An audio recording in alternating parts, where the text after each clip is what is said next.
DUI charge is serious, with serious consequences. Even on a first DUI in Alabama, you can be sentenced to up to 1 year in jail. You can also be fined $600 to $2,100 and pay court costs anywhere from $200 to $300 up to $600. You can also have your license suspended for 90 days or revoked for a year depending on the circumstances. And you can also be required to install an ignition interlock device on your vehicle if you meet certain criteria.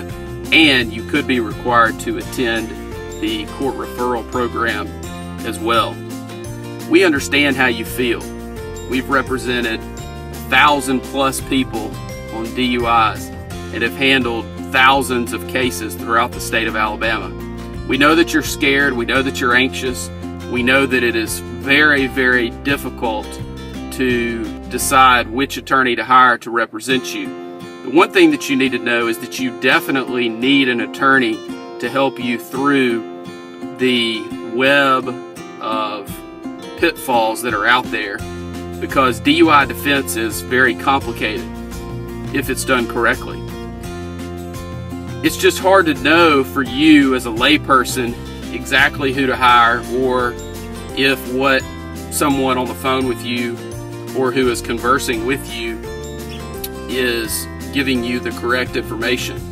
There's some criteria that I suggest that you go through, and this, I believe, will help you in determining whether you're hiring somebody who is a DUI attorney rather than simply some attorney out there who will take your DUI if you hire them and pay them the nominal fee that they are going to charge. The first thing that I think that you should ask is whether the attorney is a member of the National College for DUI Defense.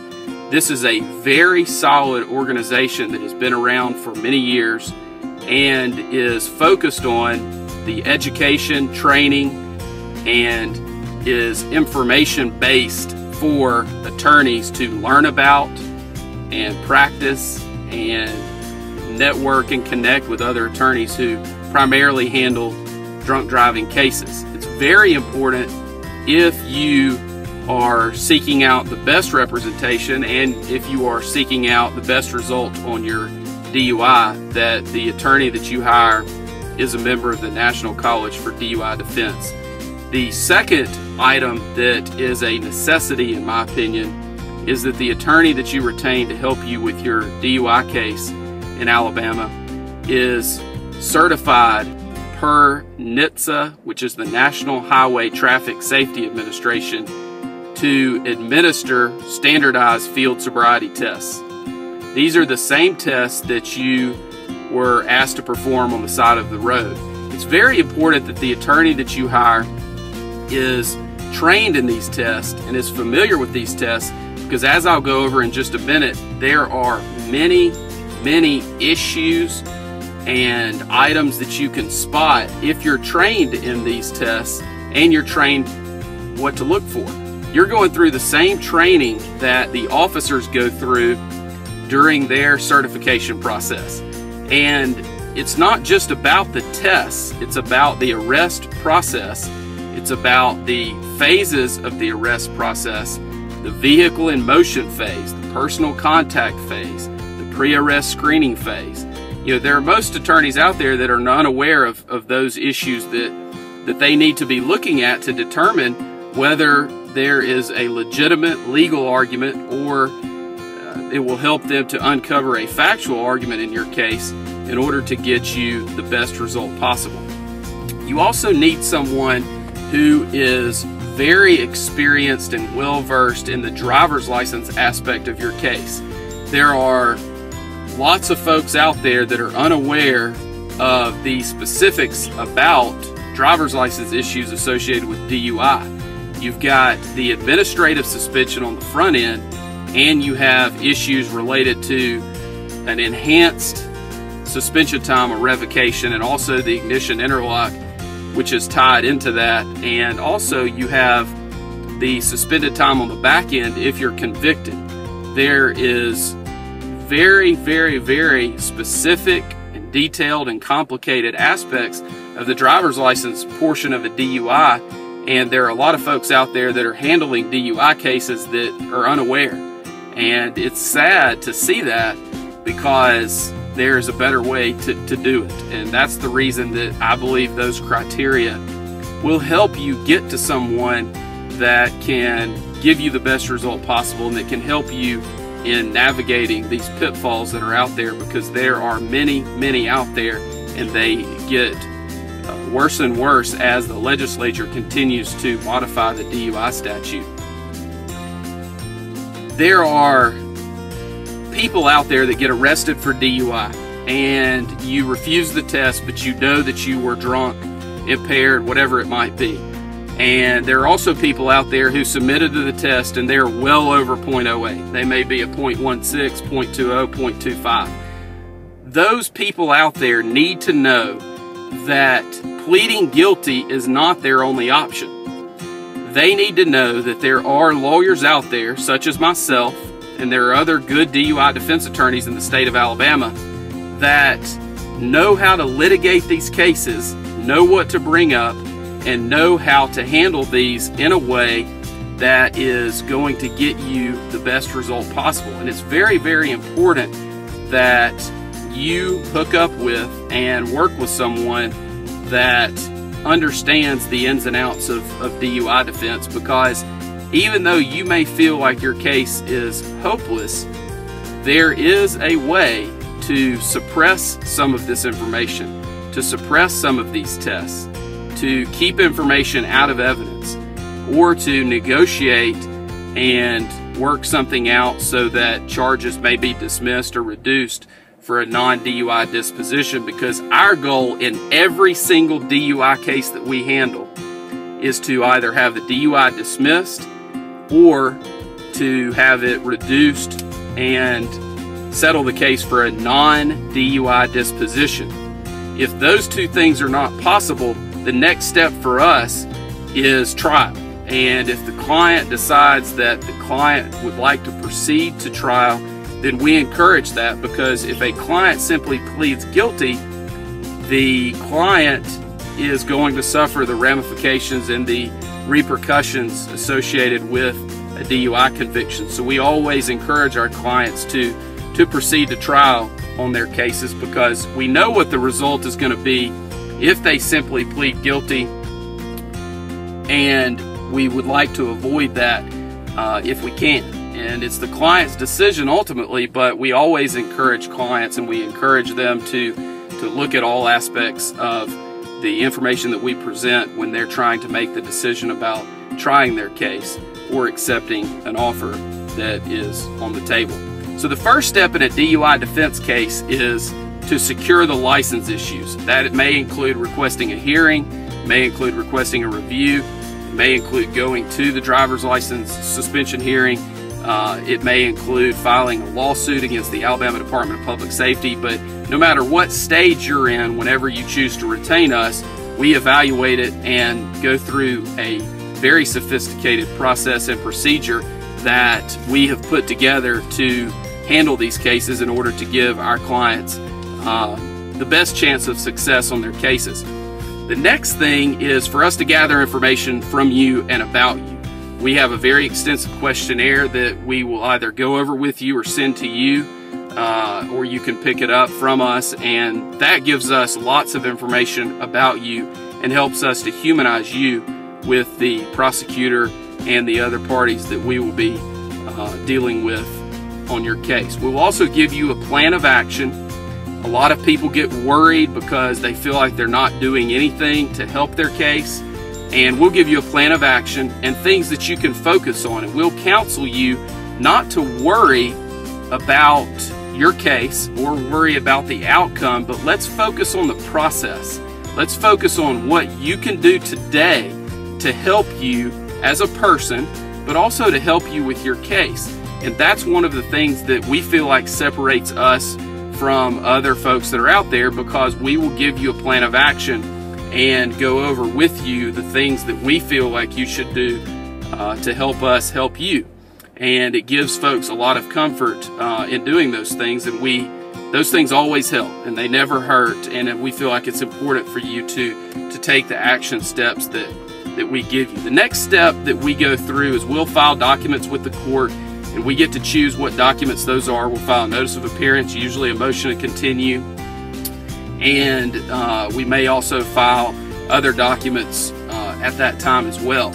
Depending on where we are, we will then decide at what point in time we need to file discovery motions, and we look at those based on a court-by-court basis and also a case-by-case basis, depending on what the issues are and depending on whether that may help our case at that point or might hurt the case. And of course, we don't want to do anything that could be detrimental to your case at that time. At that point, we begin prepping for the initial appearance, and that includes putting everything in an order that is accessible and collecting documents and other items that you have completed.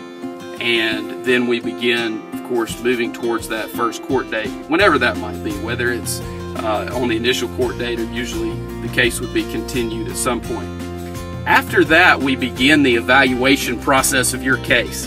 We look at every single aspect of DUI defense in order to give you the best result possible. We look at any defense that might be available that is out there. If there was an accident, most people think that an accident case, they think this: I had an accident, I was impaired, I'm guilty, I need to plead guilty. And that could not be further from the truth. Accident cases are very, very tough for the prosecution, and there are a lot of folks out there handling DUI cases that are unaware of that. They just don't know the ins and outs of the accident issues in a DUI case. The other issues that we look at are actual physical control. Were you in actual physical control of the vehicle? Were you sitting in a parking lot? Where were the keys? Was the vehicle operable? Those are things that we need to look at in every single one of our cases that involve those issues. We also look at the private property DUI issues. We also look at anonymous tip issues. There's been some recent cases that have come out that are not good for the defense on those type issues. However, there are still arguments that can be made, and there's still a burden that we feel like the prosecution must meet anytime there's an anonymous tip issue on a DUI case. We also look at issues about whether you were asleep at the wheel, whether there were passengers, whether there are other issues associated with actual physical control, whether you're on private property. What are the issues associated with how the officer got to you where you are? We have a lot of cases where people pull over and they're asleep in a mall parking lot at night, and we want to know all of the facts associated with those aspects so that we can make sure that the arrest process was done properly by the officer. We also look very carefully at whether there was a blood test performed. There are many folks out there who assume that a hospital blood test is reliable and is one that should be looked at closely as one that is foolproof as far as introduction into evidence and that it comes in every time. And the answer to that is absolutely not. The hospital blood testing process for blood alcohol content is definitely not something that is or should be relied upon, because the testing is not valid, it's not scientifically reliable, and should not be admitted into evidence in our opinion. We also look at the process that a state trooper may have had blood drawn at the hospital provided to him, and he uses the blood kit and sends it to Alabama Department of Forensic Sciences in order to have the blood tested there. Those tests are much more accurate, we feel like, but there are still many processes and procedures such as chain of evidence and other items that must be followed very closely in order for that to come into evidence and be reliable. We also look at any issues that are associated with your case related to the Draeger breath test and any issues that come up there, whether it's the 20-minute deprivation period, whether you may have had mouth alcohol, whether you burped or belched during the 20 minutes prior to the test. There are implied consent issues where you provided proper implied consent warnings associated with the suspension of your license if you choose to refuse the test. And all those are issues collectively that we look at when determining whether a breath test that you submitted to and that ultimately provided a result that was printed on a certificate of breath alcohol analysis, and whether that should come into evidence under the rules of evidence or under the statutory guidelines that must be strictly complied with under Alabama case law in order to just come into evidence without them having to go through the normal process for scientific evidence to get that into the evidence of the case, whether in front of a judge or in front of a jury. We also look at whether the stop of your vehicle or the initial encounter with you was done in a way that is legal and that is constitutional. It's very important to look at that, because if there was no reasonable suspicion of violation of the law, then the officer should not have pulled you over. And if we can prove that, then we can likely have all evidence that may be admitted or that was collected against you suppressed. And if that's the case, then we would win the case based on the state or the city not being able to prove their case. We also look at all of the medical defenses available, whether you have GERD, whether you have dentures and there was alcohol that was collected within the dentures, whether you had recent dental work done. There are a lot of medical issues, whether you have diabetes. There are many medical issues that come up, and we always go through that and make sure that those defenses don't apply. And if they do apply, then we work those up and make sure that we have gone through them properly with you and presented those defenses on your behalf. We also look at the UTTC, which is the traffic ticket, the complaint against you, to make sure that there are no issues related to that as well, such as municipal ordinance issues, if there are issues related to the code sections cited, whether it's proper, and whether they have your proper information on the UTTC or not. We also go through and determine whether you requested an independent test, and if that was handled properly. We look at any roadblock issues that may come up, if a roadblock was the cause of the initial encounter. And we also look at whether you have any prior DUI offenses and whether we can exclude those, and whether the city or the state has the necessary evidence related to those priors to be able to use those through the negotiation process or through the trial and sentencing process if it gets to that point. The next thing that we look at, and a very important aspect of the case, is the Standardized Field Sobriety Test. And I am certified as an instructor in field sobriety testing and also as the administrator of the test. And going through that process and reviewing, hopefully, a videotape, definitely the trooper or the city officer's notes related to the field sobriety testing, the process that they have to go through in order to come to a decision to arrest you for DUI is one that has to be followed closely, because otherwise they are simply going through the motions and not doing it properly and arresting you not based on sound evidence or based on logical conclusions from their observations, but just running through the motions so that they can get to an arrest at the end. We want to make sure that that is not happening and that things are not being done that are in violation of your rights and in a way that is not standardized. We want to make sure they gave you the proper instructions, make sure that they look for the proper clues, make sure that they scored the test correctly. It's very important that those items are looked at closely, because otherwise you're giving up some of the aspects of your case that could be litigated and ultimately tried if needed. The other options that we look at after we've gone through the full analysis and talked to the client about every aspect related to their DUIs, we determine if there are any triable issues in the case and how likely it is that we would succeed on those issues. And then we go through the process with the client so that the client gets to decide with our guidance how to proceed in the case, whether to settle the case for a non-DUI disposition, if that is an option, or whether to proceed to trial, if that is what the client chooses, or to accept whatever offer is out there, and that is usually against our advice depending on what the triable issues are that come up. And in any DUI case, if you have the knowledge and the experience to go through and review every aspect of the case and every defense that might be available, there are always issues that can be brought up related to a DUI case because they are so complicated and they require so many steps in going through the process. So it's very important that the case is looked at with eyes that have the experience and the knowledge to get you the best result possible. It's very important. We've handled 1,000+ DUI cases.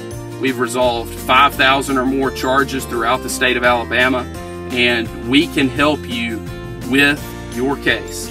All you have to do is let us know and call our office, and we will be glad to talk to you and discuss your case with you at no charge, because we believe that you have a right to speak to any lawyer that you choose without having to pay an initial consultation fee in order to do so.